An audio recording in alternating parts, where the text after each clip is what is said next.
Well, I'm from Freeport, Grand Bahama, the Bahamas.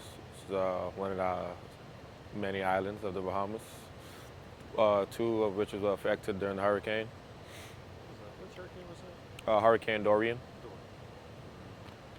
So, how does a kid from the Bahamas end up playing basketball at SFA? So there was a showcase back home when I was about 14 years old, and there were a bunch of coaches that came over, and a coach from Kansas had came and had recruited me there to play at a high school in Kansas.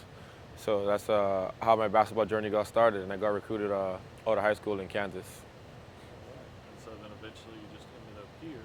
And so while playing basketball here, Hurricane Dorian came in, and I lived here and got to watch my folks get underwater in Harvey. So, what was that like, just being able to be up here and just sit helpless as they got hit? It was pretty devastating. It's pretty hard. You get down on yourself, you get sad because there's nothing you can really do. It's a natural disaster. So you can't blame anybody, and you're upset because there's nothing you can really do being so far away. And it was just real hard to watch and have to see because you can't really help your family. And so it was just, I guess everybody down there in Freeport was just all kind of messed up, I guess. Yeah, it was Freeport and the other island, Abaco, got really hit really hard. And so you found something to do. Tell me about, starting a crowdfunding. So the athletic department here, they wanted to help, after they had heard about all the devastation that had taken place. So they thought a GoFundMe would be a good idea, and that's where the whole idea got planted in from the AD and the assistant AD and all those on staff in the athletic office. So I'm going to ask you about it post Duke, but we'll talk about it from its creation until then. So how was it doing at that point?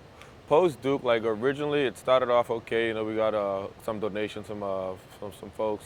It had got up to 2,000. It wasn't moving like super fast, but it was we was getting donations. And then after about 2 weeks maybe, it slowed down like a whole lot. It wasn't really getting out there. So months had gone by and people started really not just I started getting a little frustrated about it. The ads and they wasn't sure how the GoFundMe was going to go going into the holidays, so it was real low. And then Duke happened. Yeah, and then we got a blessing from God. Just so happened that things fell into place and we was able to have this miracle win.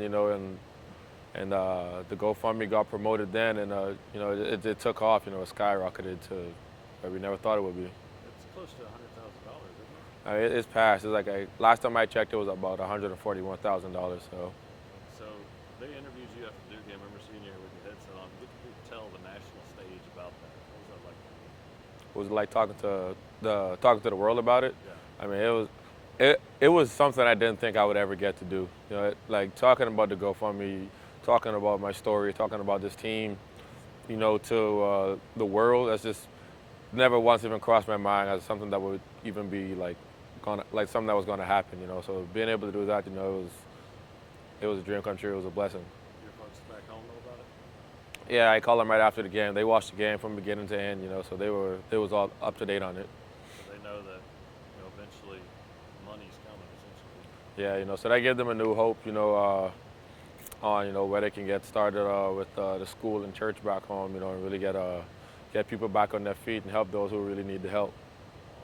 Well, I guess what would be the goal now? Because I mean, going $141,000, you can do a lot with that. But is there any goal, or is it just keep giving and we can do something with it? I don't know when they're gonna close the GoFundMe out, but I mean, people have been giving, since the night of the game. So I mean, I guess as long as people are giving at a consistent rate, I think they'll keep it open until they see it like slow down substantially, and then I think then they'll decide it'll be time to cash out. But whenever they do, just a lot of people are gonna get help from what's been donated so far. What does this mean for Christmas down there? A lot of kids are gonna have a good Christmas. A lot of kids are gonna get clothes they need and shoes. A lot of people still was without clothes and shoes for a long time, and just basic needs. So you never realize how valuable the basic stuff are until you don't have them. So that money's gonna help a whole lot of folks. What about wraps things up? Is there anything else you'd want to say before we go? Just want to thank God for putting me inside this position. And being able to provide for the people of my country. And just keep following your dreams and keep chasing them.